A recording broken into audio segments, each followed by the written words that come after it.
कधी कधी आयुष्य आपल्याला इतकं थकवून टाकतं की प्रश्न विचारायचीही ताकद उरत नाही. फक्त मन शांतपणे कुठेतरी आधार शोधत असतं. त्या शोधात जेव्हा सगळे मार्ग बंद वाटू लागतात तेव्हा कुठून तरी एक विश्वास जागा होतो. हा विश्वास डोळ्यांना दिसत नाही पण मनाला घट्ट धरून ठेवतो आणि हाच विश्वास सांगतो की तू एकटा नाहीस, भिवू नकोस, मी तुझ्या पाठीशी आहे. भक्तांनो, आजचा हा अनुभव त्या अदृश्य उपस्थितीची जाणीव करून देणारा आहे. श्री स्वामी समर्थ. जय जय स्वामी समर्थ. चला तर मग ह्या ताईंच्या अनुभवाला आपण ताईंच्याच शब्दात सुरुवात करूयात. तत्पूर्वी तुम्ही जर आपल्या भक्तिमार्ग एक मार्ग स्वामी सेवेचा ह्या यूट्यूब चॅनलवर नवीन असाल तर आत्ताच सबस्क्राईब करून स्वामी भक्तांना जॉईन व्हा. स्वामी भक्तांना स्वामी भक्त सोडूया आणि प्रत्येक कुटुंब स्वामीमय करूया. श्री स्वामी समर्थ. जय जय स्वामी समर्थ. तर व्हिडिओला लाईक करून ताईंच्या ह्या सुंदर अनुभवाला सुरुवात करूयात. भक्तांनो, ह्या ताईंचं नाव रेश्मा शिंदे आहे. ह्या ताई सांगतात की त्यांची आजी ह्या स्वामींच्या अगदी निस्सीम भक्त होत्या. त्या दररोज स्वामींची अगदी मनापासून सेवा करायच्या आणि आजीला सेवा करताना पाहूनच ह्या ताईसुद्धा स्वामींच्या सेवेत आल्या होत्या. त्याही स्वामींची अगदी मनापासून सेवा करायच्या आणि स्वामींच्या सेवेमुळेच त्यांचं लग्न देखील जमलं आणि खूप चांगली माणसं त्या ताईंना मिळाली. त्यांचे मिस्टर देखील त्याच्यावर खूप प्रेम करायचे आणि त्यांचा अगदी सुखी संसार चालू होता. त्या सांगतात की त्यांचे मिस्टर एका ट्रकचे ड्रायव्हर होते, परंतु त्यांना कशाचीही कमी नव्हती. स्वामींच्या कृपेने सगळं काही व्यवस्थित चालू होतं. त्यांना एक मुलगा झाला आणि त्यांचे मिस्टर हे तेव्हा पण ट्रक चालवतच होते. एक दिवस अचानक माझ्या मिस्टरांना 2-3 दिवसासाठी बाहेर जायचं होतं. ट्रक घेऊनच जायचं होतं, परंतु लांब असल्यामुळे ते म्हणाले की मला यायला 2-3 दिवस तरी जातील. सगळं काही तू व्यवस्थित सांभाळून घेशीलच, पण माझी काळजी करू नको, असं ते सांगून गेले. प्रत्येक वेळेसच मिस्टर बाहेर जात होते, परंतु कधी मनाला त्यांच्याबद्दल अशी रुखरुख लागत नव्हती. पण त्या दिवशी का कोणास ठाऊक ताई सांगतात की त्यांना खूपच असं अस्वस्थ वाटत होतं. त्यांना असं वाटत होतं की मिस्टरांनी आज जाऊ नये, परंतु त्यांनी मिस्टरांना तसं सांगितलं पण ते मात्र ऐकत नव्हते. ते म्हणाले की लांबची ट्रिप आहे, अशा ट्रिपला गेल्यावरती जरा पैसे जास्तच मिळतात, म्हणून ते निघून गेले. आणि ताईंना तरी पण मनात सारखं असं काहूरच वाजत होतं आणि त्यांना अस्वस्थ वाटत असल्यामुळे त्यांनी त्यांच्या आईला फोन केला आणि सांगितलं की अगं ते बाहेर गेले आहेत, मला तर काही करमतच नाही आहे, वेगळंच जाणवते. तर आई म्हणाली की अगं आज तर अमावस्या आहे आणि आजच ते कसे गेले. मग तर ताईंना काही सुचतच नव्हतं, बेचैनसारखं वाटत होतं. त्यांनी त्यांच्या मिस्टरांना फोन केला. त्यांचे मिस्टर गाडी चालवतच होते, परंतु ते व्यवस्थितच होते. आता रात्र झाली. त्यांनी 7 वाजता मिस्टरांना फोन केला, तेव्हाही ते गाडी चालवत होते. ताई म्हणाल्या की रात्रीची जास्त गाडी चालवू नका, थोडा वेळ झोप घ्या. तर ते हो म्हणाले आणि त्यांनी फोन ठेवला.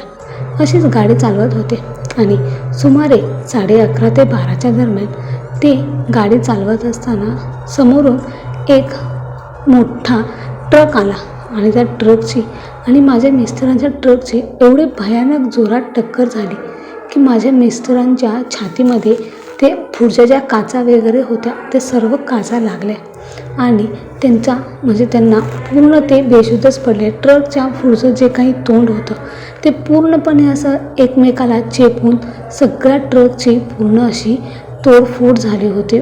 खूपच भयानक तो ॲक्सिडेंट होता आणि पूर्ण हायवेवर तो ॲक्सिडेंट झालेला होता. मला तर ह्याबद्दल काहीच कल्पना नव्हती. मी घरी एकटीच होते आणि माझा मुलगा, आम्ही झोपलेलो होतो, मात्र मला काही झोप येतच नव्हती. मी ह्या अंगावरून त्या अंगावर एवढंच करत होते. फोन लावायचा म्हटलं तरी असं वाटत होतं की आता मिस्टर झोपले असतील तर फोन लावू कसा, म्हणून त्यांनी फोन लावलाच नाही आणि अशीच ती रात्र गेली. दुसऱ्या दिवशी सकाळी त्यांनी उठल्या मिस्टरांना फोन लावला, मात्र फोन स्विच ऑफ येत होता. आता ताईंना जास्तच भीती वाटायला लागली. त्या म्हणतात की मिस्टरांचा फोन कधी स्विच ऑफ नसतो, ते तर ट्रकमध्ये चार्जिंग देखील करतात, मग आज अचानक फोन स्विच ऑफ का होत आहे त्यांना काहीच समजत नव्हतं. त्यांनी ट्रकचा मालक जो होता त्यांना फोन लावला. ताई सांगतात की त्यांना फोन लावल्यानंतर त्यांनी मला जे काही सांगितलं ते ऐकून माझ्या तर पायाखालची जमीनच सरकली. त्यांनी मला स्पष्ट सांगितलं की त्यांचा खूप मोठा ॲक्सिडेंट झालेला आहे आणि त्यांना आता आम्ही हॉस्पिटलमध्ये आणलेलं आहे. हे ऐकून मला काही समजतच नव्हतं की काय करावं. छोट्या बाळाला घेऊन मी तरी कुठे जाणार होते. मी एकटीच होते. मी माझ्या सासू सासऱ्यांना फोन करून त्यांना बोलावून घेतलं, मात्र मी त्यांना काहीच सांगितलं नाही.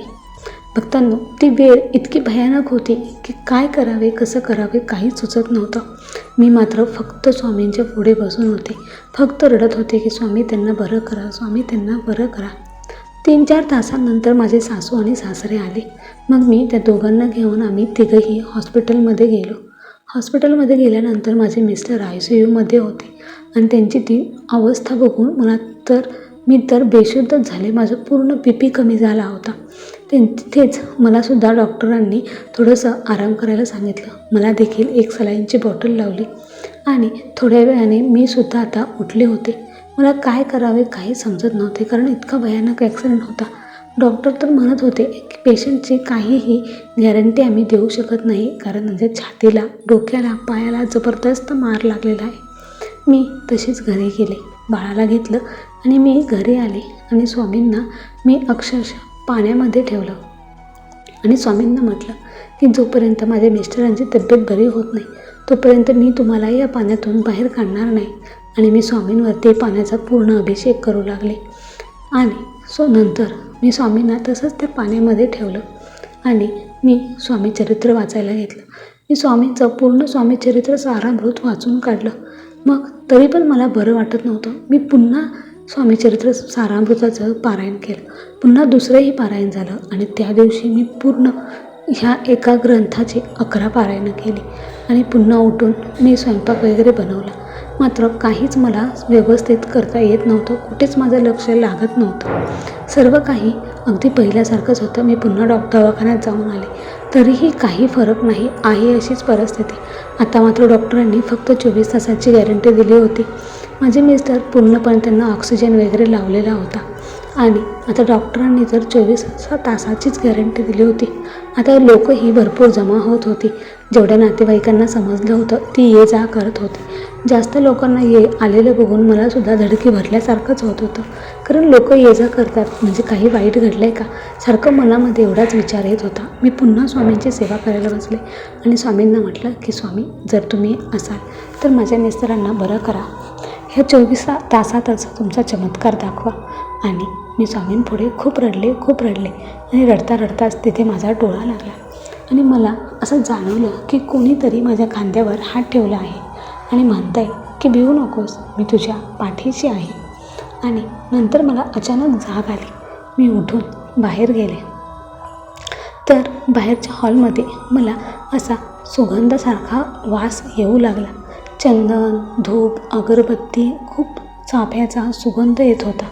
असं जाणवत होतं की घरामध्ये खूपच प्रसन्न वातावरण आहे.